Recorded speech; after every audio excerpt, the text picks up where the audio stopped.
मित्रों, क्या आप जानते हैं कि भगवान शिव को नीलकंठ क्यों कहा जाता है? भगवान शिव ने विष का प्राशन क्यों किया था? आज मैं आपको समुद्र मंथन की कथा सुनाने वाली हूँ, जिससे आपके यही सभी प्रश्नों का उत्तर आपको मिल जाएगा। एक बार की बात है, शिव जी के दर्शन के लिए दुर्वासा ऋषि अपने शिष्यों के साथ कैलाश जा रहे थे। मार्ग में उन्हें देवराज इंद्र मिले। इंद्र ने दुर्वासा ऋषि और उसके शिष्यों को भक्ति पूर्वक प्रणाम किया। तब दुर्वासा ने इंद्र को आशीर्वाद देकर विष्णु भगवान का परिजात पुष्प प्रदान किया। इंद्रासन के गर्व में चूर होकर इंद्र ने उस पुष्प को अपने ऐरावत हाथी के मस्तक पर रख दिया। उस पुष्प का स्पर्श होते ही सहसा विष्णु भगवान के समान वह तेजस्वी हो गया। उसने इंद्र का परित्याग कर दिया और उस पुष्प को कुचलते हुए वन की ओर चला गया। इंद्र द्वारा भगवान विष्णु के पुष्प का तिरस्कार होते देखकर दुर्वासा ऋषि के क्रोध की सीमा नहीं रही। उन्होंने देवराज इंद्र को लक्ष्मी से हीन हो जाने का शाप दे दिया। दुर्वासा मुनि के शाप के फलस्वरूप लक्ष्मी उसी क्षण स्वर्गलोक छोड़कर अदृश्य हो गई। लक्ष्मी के चले जाने से इंद्र आदि देवता निर्बल और श्रीहीन हो गए। उनका वैभव लुप्त हो गया। इंद्र को बलहीन जानकर दैत्यों ने स्वर्ग पर आक्रमण कर दिया। देवगण को पराजित करके स्वर्ग के राज्य पर अपना परचमा फहरा दिया। तब इंद्र देवगुरु बृहस्पति और अन्य देवताओं के साथ ब्रह्मा जी की सभा में उपस्थित हुए। तब ब्रह्मा जी बोले, देवेंद्र, भगवान विष्णु के भोग रूपी पुष्प का अपमान करने के कारण रुष्ट होकर भगवती लक्ष्मी तुम्हारे पास से चली गई है। उन्हें पुनः प्रसन्न करने के लिए तुम भगवान नारायण की कृपा दृष्टि प्राप्त करो। उनके आशीर्वाद से तुम्हें खोया हुआ वैभव पुनः मिल जाएगा। इस प्रकार ब्रह्मा जी ने इंद्र को आश्वस्त किया और उन्हें लेकर भगवान विष्णु की शरण में पहुँचे। वहाँ पर ब्रह्मा भगवान विष्णु भगवती लक्ष्मी के साथ विराजमान थे। देवगण भगवान विष्णु की स्तुति करते हुए बोले, भगवान, आपके श्री चरणों में हमारा बारंबार प्रणाम। भगवान, हम सब जिस उद्देश्य से आपकी शरण में आए हैं, कृपया करके आप उसे पूर्ण कीजिए। दुर्वासा ऋषि के शाप के कारण माता लक्ष्मी हमसे रूठ गई है और दैत्यों ने हमें पराजित कर स्वर्ग पर अपना अधिकार कर लिया है। अब हम आपकी शरण में हैं, हमारी रक्षा कीजिए। भगवान विष्णु त्रिकालदर्शी है। वे पल भर में ही देवताओं के मन की बात जान गए। तब वे देवगण से बोले, देवगण, मेरी बात ध्यानपूर्वक सुने, क्योंकि केवल यही तुम्हारे कल्याण का उपाय है।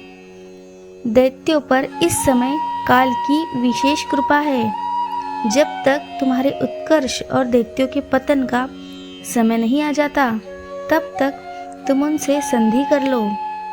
क्षीर सागर के गर्भ में अनेक दिव्य पदार्थों के साथ अमृत भी छुपा है। उसे पीने वालों के सामने मृत्यु भी पराजित हो जाती है। इसके लिए तुम्हें समुद्र मंथन करना होगा। यह कार्य अत्यंत दुष्कर है, अतः इस कार्य में दैत्यों से सहायता लो। कूटनीति भी यही कहती है कि आवश्यकता पड़ने पर शत्रुओं को भी मित्र बना लेना चाहिए। तत्पश्चात अमृत पीकर अमर हो जाओ, तब दुष्ट दैत्य भी तुम्हारा अहित नहीं कर पाएंगे। देवगण जो शर्त रखे उसे स्वीकार कर ले। यह बात याद रखे कि शांति से सभी कार्य बन सकते हैं, क्रोध करने से कुछ नहीं होता। भगवान विष्णु के परामर्श के अनुसार इंद्रादि देवगण दैत्यराज बलि के पास संधि का प्रस्ताव लेकर गए और उन्हें अमृत के बारे में बताकर समुद्र मंथन के लिए तैयार किया। समुद्र मंथन के लिए समुद्र में मंदराचल को स्थापित कर वसु की नाक को रस्सी बनाया गया। तत्पश्चात दोनों पक्ष अमृत प्राप्ति के लिए समुद्र मंथन करने लगे। समुद्र पाने की इच्छा से सभी बड़े जोश से और वेग से मंथन कर रहे थे। सहसा सभी समुद्र से ले कालकूट नामक भयंकर विष निकला।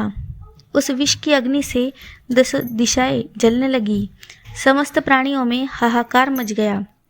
उस विष की ज्वाला से तथा दैत्य जलने लगे और उसकी कांति फीकी पड़ने लगी। इस पर सभी ने मिलकर भगवान शंकर की प्रार्थना की। उनकी प्रार्थना पर महादेव उस विष को अपने हथेली पर रखकर उसे पी गए, किंतु उसे कंठ से नीचे नहीं उतरने दिया।